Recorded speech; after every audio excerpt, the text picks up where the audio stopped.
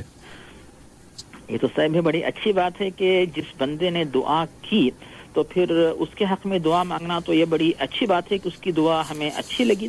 اور جو پیارے نبی کا جو پیارے نبی کی تعلیم جو ہے مسند احمد اور ترمذی میں ہمیں ملتی ہے کہ جب کوئی بندہ تمہارے ساتھ احسان کرے تو تم جو ہے اس کے حق میں اتنی دعا کرو کہ تم کو اطمینان ہو جائے کہ ہاں ہم نے اس کا حق ادا کر دیا.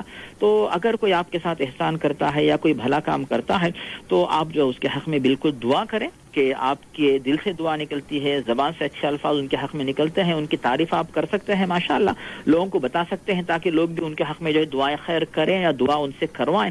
تو یہ تو بڑی اچھی بات ہے. اور صحیح مسلم کی حدیث جس میں بتایا جاتا ہے کہ جب کوئی مسلمان بندہ کسی کی غیر حاضری میں جو ہے کسی کے حق میں دعا کرتا ہے, کیونکہ سامنے سے بھی دعا کوئی بھی کر سکتا ہے کہ بھئی ہو سکتا ہے کہ سامنے دعا کرنے کا مقصد کچھ دنیاوی مقصد ہو سکتا ہے, لیکن پیچھے دعا کرنے کا مطلب یعنی انسان مخلص ہوتا ہے اور اس بندے کی بھلائی چاہتے ہوئے پیچھے دعا مانگتا ہے. تو اگر آپ کسی کی پیٹھ پیچھے جو ہے دعا مانگتے ہیں تو پھر اس موقع پر جو ہے فرشتے جو کہتے ہیں کہ آمین ولا کبھی مثلن, کہ تم نے تمہارے بھائی یا بہن کی غیر حاضری میں اس کے حق میں جو دعا مانگی ہے آمین, اس اچھی دعا کو اللہ تعالیٰ قبول فرمائے. لیکن ولا کا بھی مثلین, جو بھلائی تم نے ان کے حق میں مانگی ہے وہی بھلائی اللہ تعالیٰ تم کو بھی عطا کرے, دے دے.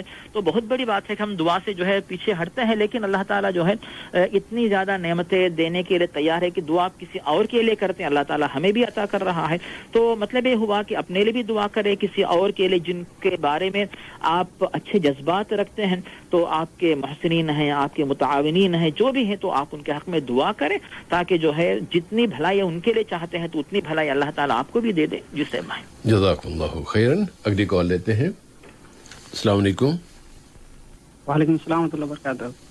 جی بھائی, کیا نام ہے, کیا سوال ہے؟ میرا نام نظام الدین ہے. جی. میرا پہلا سوال یہ ہے کہ ہمارے ادھر جو ہولی ہوتا ہے نا ہندو لوگ کا, اس میں وہ دعوت دیتے وہ لوگ, تو پھر ہم لوگ جا کے کھانا کھاتے ہیں. تو یہ کھانا مطلب جائز ہے کہ نہیں؟ اچھی بات ہے. اور دوسرا یہ ہے کہ ان لوگ کا بہت سارا تہوار ہوتا ہے, تو اس میں وہ لوگ پھل اور بہت کچھ ایسا جو ہے نا وہ لوگ یعنی دیوی دیوتا کو جو ہے نا وہ چڑھاتا ہے ہمارے خیال سے, اور پھر وہی جو ہے نا وہ تقسیم کرتے ہیں لوگوں کو, مطلب یہ کھاؤ, شیرنی ہے, پرساد ہے, ایسا کر کے. تو وہ کھانا ہے کہ نہیں مطلب؟ یعنی وہ بتوں سے متعلق ہے کہ؟ ہاں وہ ایسا ہی کچھ ہے. وہ لوگ پوچھتے کتنا دیوی دیوتا کے اوپر جو یعنی وہ سامنے رکھ کے جو ہے نا اس کو پوچھتے ہیں, پھر اس کو کھاتے وہ لوگ بھی, اور جیسے مسلمان سے چلتا بنتا ہے نا تو ان لوگ کو بھی مارتے ہیں وہ لوگ.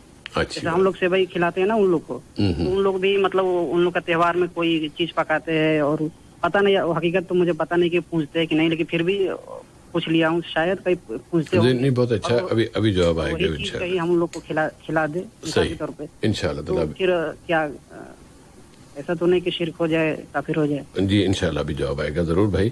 بہت شکریہ آپ کا. فی امان اللہ. مولانا پہلا سوال نظام الدین صاحب کا کہ ہولی کی جو ایک رسم ہے غیر مسلموں کے ہاں, اس موقع پر کھانا وغیرہ تقسیم کیا جاتا ہے, تو مسلمان کے لیے وہ کھانا کھانا جائز ہے یا نہیں؟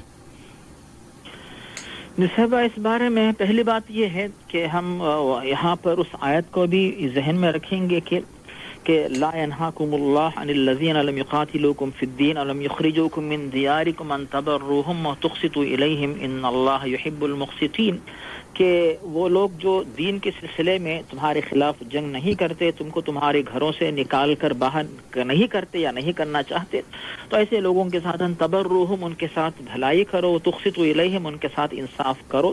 بھلائی کرنے کا مطلب یعنی ان کے ساتھ خیریت پوچھنا, کبھی ضرورت پہ جو ہے آپ ان کی مدد کریں, کھانا پانی اس طرح کی کوئی چیز بھیج دیں, تو اس میں کوئی حرج نہیں ہے. لیکن جب دین اور عقیدے کی بات آتی ہے تو پھر یہاں پہ ان الدین عند اللہ الاسلام, کہ اللہ تعالیٰ کے پاس قابل قبول ہونے والا دین صرف دین اسلام ہے, اور دین اسلام جو ہے وہ دین توحید ہے, اور توحید میں یہ بات شامل ہے کہ ہم نماز پڑھیں گے اللہ کے لیے اور قربانی کریں گے اللہ کے لیے. قل ان صلاتی و نسکی و محیای و مماتی للہ رب العالمین, سورۃ الانعام کی آیت ہے. تو اس بات کی بنیاد پہ ہم پھر اس آیت کو بھی یاد کریں گے جو سورۃ المائدہ کے اندر آیت نمبر 3 ہے کہ حرمت علیکم المیتۃ والدم ولحم الخنزیر وما اہل لغیر اللہ بہ, کہ ہر وہ چیز جو اللہ کے سوا کسی اور کی رضامندی کے لیے اس چیز پر جو ہے غیر اللہ کا نام لیا جائے یا کسی بت کے سامنے کسی اس طرح کی جو غیر اللہ جو بھی ہے تو اس کے سامنے وہ چیز پیش کی جائے، پھر اسے جو ہے تبرک کے طور پر آپ کو وہ چیز دی جاتی ہے، تو پھر یہ چیز کھانا آپ کے لیے جو ہے جائز نہیں ہے۔ تو آپ اس موقع پر ایسی چیزوں سے بالکل یعنی ایسا نہیں کہ بھی تکلفاً یا پھر ان کو خوش کرنے کے لیے ایسی اس میں کوئی رضامندی یا ایسی رواداری اس میں نہیں ہو سکتی۔ دوسرے یعنی جو اوقات دوسرے مقامات دوسرے مواقع ہیں ان مواقع پر آپ ان کا ساتھ دیجئے، کوئی حرج نہیں ہے، لیکن جب عقیدے کا معاملہ توحید کی خلاف ورزی ہوتی ہے، شرک کا معاملہ آتا ہے تو پھر اس سے اپنے آپ کو بالکل جو ہے بچا کے رکھنا ضروری ہے۔ تو کوئی بھی طریقہ اپنا کوئی ایسا تہوار کوئی آتا ہے آپ وہاں سے چلے جائیں، کوئی چیز آپ کو دیتے ہیں تو پھر آپ اسے جو ہے نہ کھائیں، بلکہ گھر میں لے جا کر آپ اگر کوئی جان کا خطرہ کوئی اور خطرہ ہے تو آپ اسے لے جا کر آپ کہیں کسی چیز یعنی کسی غیر مسلم کو واپس دے دے، کچھ اور طریقہ اپنائیں، لیکن آپ کھائیں گے تو اس کی قطعاً جو ہے دین اسلام کی طرف سے اجازت نہیں مل سکتی، گنجائش نہیں مل سکتی۔ لیکن صاحب ایک بات آپ نے اس سے پہلے بھی پیش کی تھی کہ ہم جس ماحول میں جس معاشرے میں رہتے ہیں تو ان لوگوں کے سامنے یہ بات سمجھائی جائے کہ مسلمان صرف وہی چیز کھاتے ہیں جس پر اللہ تعالیٰ کا نام لیا جائے، اور وہی جانور اسی جانور کا گوشت کھاتے جس کے ذبح کرنے کے وقت اللہ تعالیٰ کا نام لیا جاتا ہے۔ تو غیر اللہ کے نام کی چیز چونکہ ہم نہیں کھاتے تو آپ ان کو تہوار سے پہلے تہوار کے بعد جب ان کا دماغ ٹھنڈا رہتا ہے تو آپ ان کو سمجھا دیں کہ ایسی چیزیں ہم نہیں کھا سکتے۔ لیکن اگر بت کے سامنے پیش کرنے سے پہلے کوئی چیز ایسی ہے کہ جو بت کے سامنے نہیں پیش کی گئی اور اس کے بغیر آپ کے سامنے اگر وہ چیز دی جاتی تحفے کے طور پہ تو پھر اس کو لینے میں اس کے کھانے میں کوئی حرج نہیں ہے۔ تو لوگ یعنی پوجا سے پہلے اگر کوئی چیز الگ کر دیتے ہیں اور آپ کو لا کے دیتے ہیں تو پھر مہمان یا پھر آپ ان کے پڑوسی ہونے کے حیثیت سے اسے لے کر کھانے میں حرج نہیں ہے۔ وہ اس لیے کہ اس کے اوپر وما اہل لغیر اللہ بہ یہ لفظ نہیں آتا، یعنی اسے غیر اللہ کے سامنے پیش کیا گیا، یہ حرام ہے، یہ حکم جو اس پہ لاگو نہیں ہوتا ہے۔ جسے بھائی جزاک اللہ خیرن۔ اس میں دوسرا جو ان کا سوال تھا وہ بھی اسی میں آ گیا کہ انہوں نے عمومی تہوار کے حوالے سے پوچھا تھا کہ بتوں کے سامنے وہ کھانا رکھتے ہیں یا پھل رکھتے ہیں اور ان پھلوں پہ پھر وہ اٹھا کے تقسیم کرتے ہیں، تو ان پھلوں کے حوالے سے کیونکہ گوشت تو نہیں ہے، گوشت پہلے والے سوال میں تھا، اب پھلوں کے حوالے سے بھی ذرا بتا دیجئے کہ ان کے اندازے کے مطابق خیال کے مطابق کہ وہ پرساد کے طور پر جو اسے تقسیم کرتے ہیں تو پھر وہ اس کا کھانا جائز ہے کہ نہیں؟ جیسے بھائی جہاں تک غیر مسلموں کے ہاتھ کی جو مطلق چیز ہے تو اس کے کھانے میں حرج نہیں ہے، اس کی ممانعت نہیں ہے۔ جیسے صحیح بخاری کی حدیث ہے کہ پیارے نبی نے جو ہے ایک غیر مسلم جو مشرک خاتون تھی اس کے پاس سے جو ہے پانی آپ نے لیا تھا، تو یعنی غیر مسلموں کے ہاتھ کا کھانا پینا اس سے منع نہیں کیا گیا بشرطے کہ آپ کو یہ تیقن ہو کہ بھی اس میں نجاست نہ لگی ہو۔ اور اسی طرح ابو داؤد کی حدیث ہے کہ ایک دفعہ ایک یہودی نے پیارے نبی کو مدعو کیا اور آپ کے پاس جو ہے روٹی اور سالن جو ہے اس نے بھجوایا تو آپ نے اس کو قبول کیا اور اس تحفے کو آپ نے تناول فرمایا، اس میں کوئی حرج نہیں ہے۔ لیکن چونکہ وما اہل بہ لغیر اللہ کے اندر جو ہے عام طور سے بعض علماء جو ہے ذبح کرتے وقت جو ہے جس جانور پہ غیر اللہ کا نام لیا جائے تو اسی کو اس میں شمار کرتے ہیں، لیکن ہمیں جس بات پہ اطمینان ہوتا ہے وہ یہی ہے کہ اس میں چونکہ گوشت یا غیر گوشت کی کوئی تفریق نہیں ہے، تو چونکہ وہ غیر اللہ کے سامنے پیش کی گئی اور یہ سمجھا جاتا ہے کہ غیر اللہ کی طرف سے اس کے اندر برکت آ گئی، اور پرشاد کا مطلب ہی تبرک ہے، تو یہ بتوں کی وجہ سے برکت اس میں آ گئی، یہ عقیدہ چونکہ اس کے اندر آ گیا، اسی لیے آپ کوئی بھی ایسی چیز جو بتوں کے اوپر گھمائی گئی ہو اور پلیٹ میں رکھ کر بتوں کے پاس گھما کر پھر اس کے بعد لا کر جو بھی چیز تقسیم کی جاتی ہے تو پھر اس چیز کے کھانے پینے سے اپنے آپ کو بچا کے رکھیں۔ جسے بھائی جزاکم اللہ خیرن۔ اگلی کال لیتے ہیں۔ السلام علیکم۔ علیکم السلام ورحمۃ اللہ وبرکاتہ۔ جی بھائی۔ جی میں مسلم انصاری میں اس دن جو سوال پوچھا تھا نا تو مجھے وہ سوال صحیح اب ہم کو تو لگا نہیں آیا، یہ ہمارے حساب سے اللہ کے قرآن و حدیث کے حساب سے کیا سوال تھا بتائیں گے؟ جی میں وہی جو اپنے زمین میں لے جا کے وہ تدفین کر دیے اپنا، تو اگر ایسا ہی سب لوگ کرتا رہے گا تو یہ تو ہم بات سنائیں گے تو وہ لوگ بولے گا کہ یہ کہاں کچھ ہے، وہ تو سب لوگ اپنا اپنا زمین میں اگر جھگڑا کر کے لوگ اپنے ہی زمین میں دفنائیں گے۔ تو یہ ہمارے حساب سے یہ تو ریکارڈ نہیں بھیجا ہوں کیونکہ ہم کو یہ سوال سب صحیح سے نہیں ملا ہے قرآن اور حدیث کی روشنی میں۔ تو میں چاہتا ہوں کہ پھر سے وہ لوگ جٹ جائے تاکہ وہ لوگ غلطی نہ کرے کبھی، گاؤں والے لوگ۔ تو مجھے یہی آپ سے یعنی آپ چاہیے وہ جواب حاصل کرنا چاہتے ہیں جو آپ کو مطمئن کر سکے. مولانا نے جو جواب دیا تھا وہ ان صاحب کے حوالے سے کہ انہوں نے غصے میں آ کے قتل کر دیا، قتل کر کے پھر وہ اسے اپنی زمین میں قبرستان میں نہیں، مسلمانوں کی قبرستان میں نہیں بلکہ اپنی زمین میں دفن کر دیا تھا. اور اس میں ایک طرح سے انہوں نے اپنی پہلے تو تکبر کیا نا. اگر وہ تکبر یعنی اس کی ہم کو تو لگا فرعون جیسا وہ اپنا ظاہر کیا کہ میں اپنا ہی زمین میں ڈال سکتا ہوں. چاہے اب ویسا ہی سب لوگ وہ عادت بنا لیا ہے تو سب لوگ اب تک نہیں سب اس طرح کے. یہ تو آپ کا اپنا میرا خیال ہوگا کہ آپ اس کو اس طرح لے رہے ہیں، لیکن کسی چیز کو حرام قرار دینے کے لیے کہ بھئی آپ قبرستان کے علاوہ کسی دوسری جگہ کسی بھی میت کو سپرد خاک نہیں کر سکتے، اس کی کوئی دلیل تو نہیں ہے نا بھائی. جب دلیل نہیں ہے تو پھر اس پہ ہم کیسے کہہ دیں کہ ہاں ٹھیک ہے، چونکہ ہمارے بھائی کہہ رہے ہیں، مسلم انصاری صاحب کہتے ہیں کہ بھئی اس طرح آپ اس کا فتویٰ دے دیں کہ یہ حرام ہے اور یہ انہوں نے غلط کام، قتل کے حد تک غلط کام کیا ہے. اور اگر تدفین بھی کرتے اپنے مسلمانوں کے قبرستان میں کرتے تو وہی صحیح تھا، لیکن کسی دوسری جگہ کسی میت کو سپرد خاک کرنا، دفن کرنا یہ حرام تو نہیں ہے نا بھائی. جی وہی اب قرآن اور حدیث کے اگر ویسا صحیح ہے تو پھر وہ تو انشاءاللہ مولانا بھی اس کی مزید اس میں تھوڑا قرآن اور حدیث کے حساب سے سب لوگ پھر سے اکٹھا ہو جائے، کیونکہ اگر ایسا ہی سب لوگ کرنے لگے تو نہیں، سب لوگ نہیں کریں گے. سب لوگ آپ اتنے پریشان نہ ہو، سب لوگ نہیں کریں گے. سر بھائی کچھ لوگ اگر ایسا ہی کرنے لگے تو شاید لوگ سوچیں گے چلیے ایسا تو راستہ ہے اسلام میں، تو اپنے لفڑا کر کے زمین میں اپنا ہی ڈالیں گے. اللہ تعالیٰ لفڑوں سے، جنگ و جدال سے، قتل و غارت گری سے، لڑائیوں سے سب مسلمانوں کو بلکہ سارے انسانوں کو محفوظ رکھے. یہ تو ہم سب کے لیے دعا کریں گے. اور ابھی آپ کے سوال کو مزید اگر اس میں مولانا جو بھی ممکن ہے وہ بتا سکیں گے انشاءاللہ. تھوڑا قرآن اور حدیث تاکہ وہ لوگ بھی ہم بھی چلے آئے مولانا سعید بھائی، تاکہ ہمارا یہی مہربانی ہے. اور ہمارے ریلیشن میں والے بھی ہے وہ سمجھتے نہیں ہے، وہ تو سپت کپور میں ابھی بھی وہی صحیح ہے، تھوڑا بھی ان کو راحت نہیں ملتے ہے کہ کیا کیا جائے. تاکہ اچھا یاد ہے آپ ذرا دوبارہ یاد دلا دیں گے کہ قتل کس کو کیا تھا؟ نہیں مولانا قتل نہیں سر بھائی، وہ اپنا یہ سماج سے یعنی لوگ سماج والے لوگ کچھ غلطی کرتے ہیں تو بولتے ہیں نہیں ہم نہیں رکھیں گے، آپ لوگ الگ ہو جائے. سماج سے ہی وہ الگ نکل گئے تھے، یعنی کمیٹی سے. جیسے ہمارے مسلمان کا مشورہ ہے تو وہ چھانٹ دیتے ہیں، جیسے ہم لوگ ہمارا بھاشا میں چھانٹنے کو بولتا ہے. تو وہ کچھ غلطی میں نہیں، ہم نہیں رہیں گے آپ لوگوں کے ساتھ، میں اپنا ہی ہم یہ سماجی میں نہیں رہیں گے، میں اکیلا رہوں گا، میں کافروں کے ساتھ رہوں گا، میں ہمارا کچھ آپ لوگ سے نہیں بگڑے گا، نہیں بنے گا، ایسا بات وہ آواز نکالا تھا.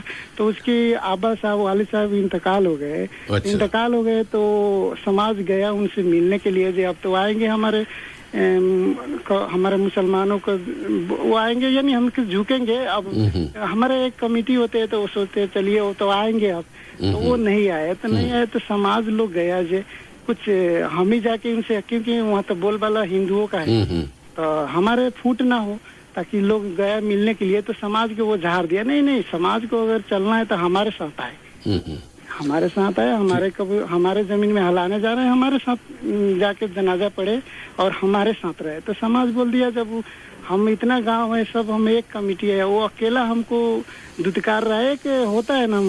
چلیے ٹھیک ہے انشاءاللہ ابھی جواب آ جائے گا. ابھی بات کافی ماشاء اللہ تھوڑا اللہ تعالیٰ توفیق دے جو آپ کو بھی اور قرآن و حدیث کے مطابق مطمئن کر سکے آپ کو. اللہ تعالیٰ آپ کو سب کو یہ سنائیں گے تو شاید کچھ انشاءاللہ تعالیٰ تھوڑا سختی سے، تاکہ وہ غلطی کیا ہے نہیں کیا ہے.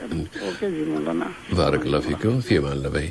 جی مولانا آپ کو یاد ہوگا کہ سوال تفصیل اس سے پہلے ہم نے پیش کی تھی اور ابھی گفتگو میں بھی موصوف کے سوال کو دہرانے سے سبھی ٹائم بہت چلا جاتا ہے، اسی لیے جو ہے اختصار کے ساتھ یہ ہے کہ جو مسلمانوں کی جو جمعیت ہوتی ہے بھائی آپس میں جو ہے وہ مل کے رہیں. ایسا نہیں کہ کچھ بات ایسی آ گئی کہ پھر آپس میں جو ہے اختلاف ہو گیا، پھر آپس میں کچھ لوگوں نے کچھ لوگوں کو جو ہے ان کا بائیکاٹ کر دیا، پھر جا کر وہ دوسروں سے جا ملے، پھر اس کے بعد مسلمانوں کے مقبرے میں بھی جگہ نہ ملی. تو اب کیا کریں گے؟ جب آپ لوگوں نے ان کو جگہ نہیں دی تو پھر وہ مجبور ہے کہ کسی نہ کسی جگہ تدفین تو ہونی ہے.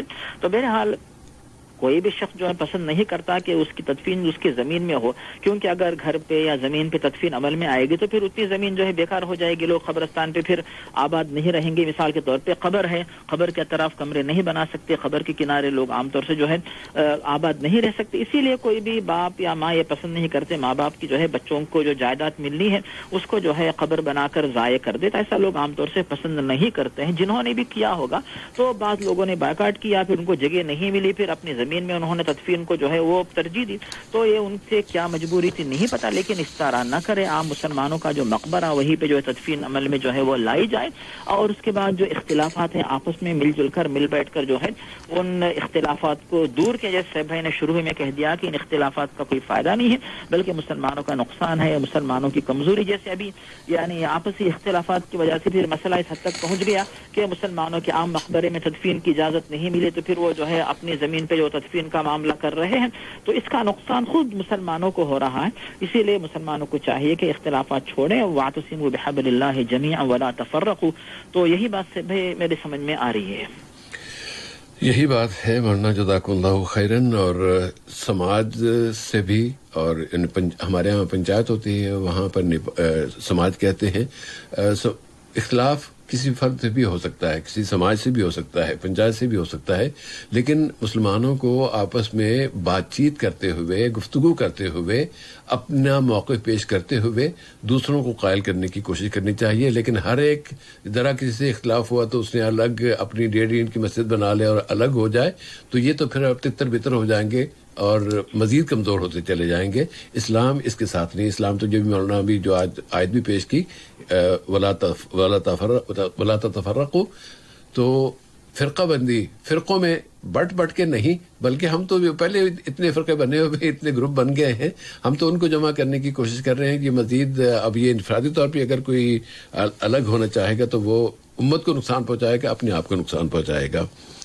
اب ہم ٹیلی فون کال کا سلسلہ روکتے ہوئے آتے ہیں ایس ایم ایس کے سوالوں کی طرف. اور ذرا ایس ایم ایس سے پہلے 1-2 چھوٹی باتیں میں پیش کرنا چاہ رہا تھا. جی بھائی اگر آپ اجازت دیں. جزاک اللہ خیرن. اصل میں سب گزشتہ جو حلقے میں آخر میں جو ہمارے ایک عزیز ساتھی جن کا نام بھی عزیز عبدالغفار عزیز رحمہ اللہ، تو ان کے بارے میں بعض احباب کی طرف سے کالس یہ آئی تھی کہ جس شخصیت کے بارے میں آپ نے تعارف کروایا تو معلوم نہیں تھا کہ کون ہے. تو الفاظ چونکہ صاف نہیں تھے تو دوبارہ ہمیں دہرانا چاہیں گے کہ جس شخصیت یا جس مرحوم کے بارے میں تعارف آیا تھا، دعائیں کی گئی، وہ تھے در حقیقت جو ہے ہمارے جو ریڈیو پروگرام میں پیش کرنے والے اس کے مؤسس جو ہے سیف الرحمان صاحب جو ہے نا، سیف بھائی.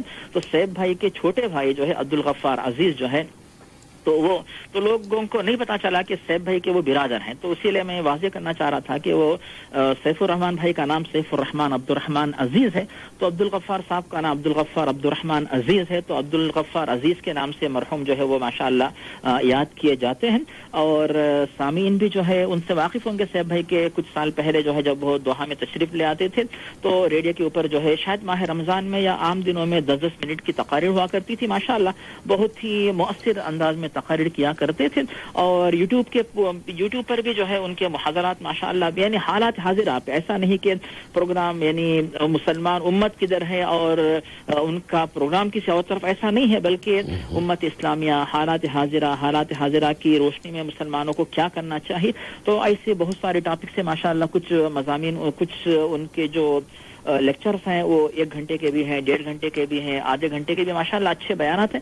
تو اس نام سے اگر یوٹیوب پہ جائیں عبدالغفار عزیز تو بالکل جو ہے ان کے محاضرات یا جو لیکچرز ہیں وہ ملیں گے اور ان سے انشاءاللہ بھرپور استفادہ کر سکتے ہیں. اور دوبارہ سے بھی ہم اس حدیث کو یاد کریں گے، اور علم ينتفع به، کہ ان کے محاضرات سن کر اگر ہم استفادہ کرتے ہیں اور ان کے ذریعے اللہ کے قریب آتے ہیں اور دین کو فائدہ پہنچاتے ہیں، دین کی خدمت کرتے ہیں، تو خدمت کرنے والوں کا بھی اس میں فائدہ ہے. اور اس کے ساتھ ساتھ جو ہے مرحوم کی تقاریر یا مرحوم کے محاضرات کی وجہ سے ہم نے یہ استفادہ کیا ہے، تو پھر مرحوم کے جو اعمال ہے نیک اعمال ان میں بھی انشاءاللہ اضافہ ہوتا رہے گا، ان کی نیکیاں انشاءاللہ جاری رہیں گی. تو دعاؤں کے ساتھ ساتھ ان کے محاضرات بھی سنیں اور انہیں استفادہ کریں، اور جو ہو سکتا ہے جس حد تک جو ہے دین اسلام امت اسلامیہ کو فائدہ پہنچانے کی کوشش کریں. جس سے جزاکم اللہ خیرن. اللہ تعالیٰ سے ہم سب کے لیے دعا کرتے ہیں، دنیا سے جتنے مسلمان اخروی زندگی میں منتقل ہو گئے ہیں، اللہ تعالیٰ سب کی مغفرت فرمائے اور جتنے لوگ اسلام کی